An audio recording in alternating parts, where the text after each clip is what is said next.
Obecnie nikt z nas nie potrafi sobie wyobrazić jazdy samochodem podczas ulewy bez wycieraczek.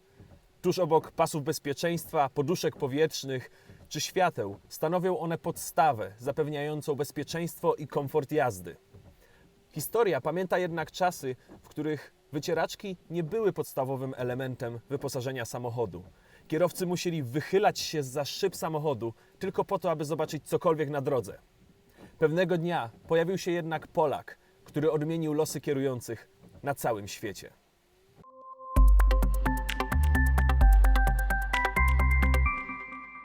Poznajcie Józefa Hoffmana, wybitnego polskiego pianistę i kompozytora żyjącego na przełomie XIX i XX wieku. W 1887 roku krytyk New York Timesa podsumował jeden z pierwszych występów muzyka słowami: to nie była nadzwyczajna gra jak na dziecko. To była nadzwyczajna gra jak na człowieka. Hoffman miał wtedy 11 lat, ale droga do wielkiej kariery już wtedy stała dla niego otworem. Urodził się i wychował w Krakowie, w bardzo muzykalnej rodzinie. Był synem kompozytora Kazimierza Hoffmana i śpiewaczki operowej Matyldy Binderskiej. Można więc śmiało powiedzieć, że talent do muzyki wyssał wraz z mlekiem matki. Genetyka to jedno. Nie da się mu jednak odmówić pasma sukcesów, jakie osiągał ciężką pracą już jako nastolatek. W wieku 12 lat Hoffman miał na swoim koncie koncerty we wszystkich większych krajach europejskich oraz wielotygodniowe tournée po Stanach Zjednoczonych, które zakończyło się w niecodziennych okolicznościach.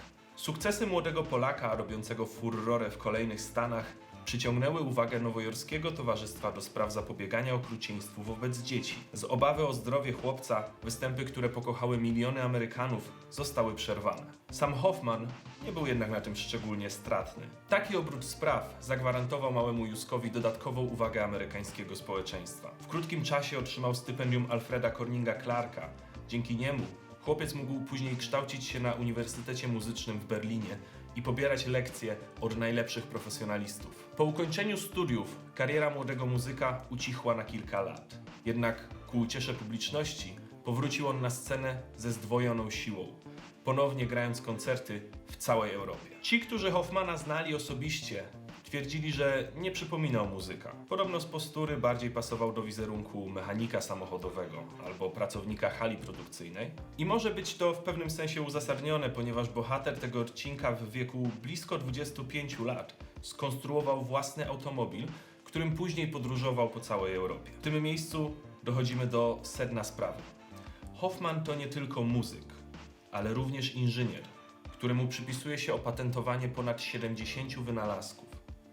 Z całą pewnością nie należał do grona typowych naukowców, spędzających długie godziny w laboratoriach. Zamiast zaplecza badawczego z pełnym wyposażeniem oraz książek technicznych, Józef Hoffman wolał muzykę. Sale koncertowe, instrumenty, nuty. Takie otoczenie w zupełności wystarczało mu, żeby tworzyć techniczne wynalazki, z których dzisiaj na całym świecie korzystają nie tylko muzycy. Patrząc na życiorys Józefa Hoffmana, nie ma się co dziwić, że również do stworzenia swojego najbardziej znanego wynalazku zainspirowała go muzyka, a konkretnie metronom. Metronom, czyli urządzenie, którym możemy wyznaczyć dokładne tempo granego utworu. Czym większe jest tempo utworu, tym szybciej porusza się zamocowane w urządzeniu wahadełko, wydając przy tym charakterystyczny dźwięk, coś w rodzaju tykającego zegara. To właśnie ruch wahadłowy metronomu miał zainspirować muzyka do stworzenia wycieraczek samochodowych. Hoffman był kierowcą, który swoim automobilem pokonywał wiele kilometrów. Jednak ograniczona widoczność podczas opadów deszczu czy śniegu wyjątkowo mu przeszkadzała, a dotychczasowe rozwiązania nie były dla niego satysfakcjonujące. Postanowił sam uporać się z problemem, tworząc schemat pierwszych wycieraczek. Innym przykładem popularnego wynalazku, który również powstał dzięki muzyce, jest chociażby spinacz do papieru. Mówi się, że Józef Hoffman wpadł na pomysł stworzenia spinacza, ponieważ zirytowały go nuty zsuwające się podczas gry na fortepianie. Dodatkowo to właśnie powyginany kształt nut miał być dla niego bezpośrednią inspiracją dla stworzenia tego wynalazku. Oczywiście różnie to bywa z historiami tłumaczącymi powstanie wynalazków, podobnie jak w przypadku Newtona, który miał opisać grawitację po oberwaniu jabłkiem w głowę. Nie mamy pewności, że tak to wyglądało. Pewne jest jednak, że wynalazcy czerpią inspirację z otoczenia, w którym się znajdują. Hoffman jest przykładem wyjątkowego wizjonera, który potrafił wykorzystać swoją intuicję i wrażliwość muzyczną w procesie tworzenia przedmiotów użytkowych. Ale Wróćmy jeszcze raz do jego największego osiągnięcia – projektu wycieraczek. Jak to często w historii bywa, wielkie odkrycia mają wielu ojców. Trzeba więc podkreślić, że Józef Hoffmann nie tyle stworzył wycieraczki, co udoskonalił patent wymyślony już wcześniej w Ameryce.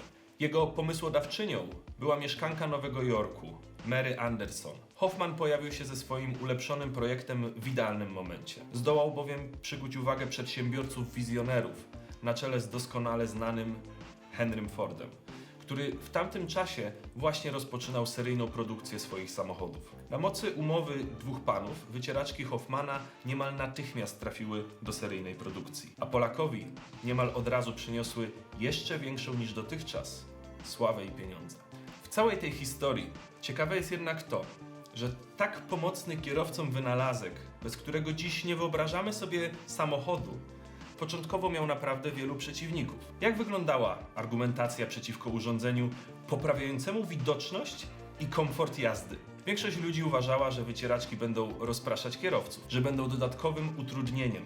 Martwiono się, że wynalazek może być powodem wielu wypadków drogowych, ale niedowiarkom nie udało się znaleźć alternatywy dla projektu Hoffmanna. I ciekawe, czy teraz są jacykolwiek kierowcy, którzy zamawiając samochód poproszą o brak wycieraczek. Patent Hoffmanna z XIX wieku jest już powszechnie wykorzystywany.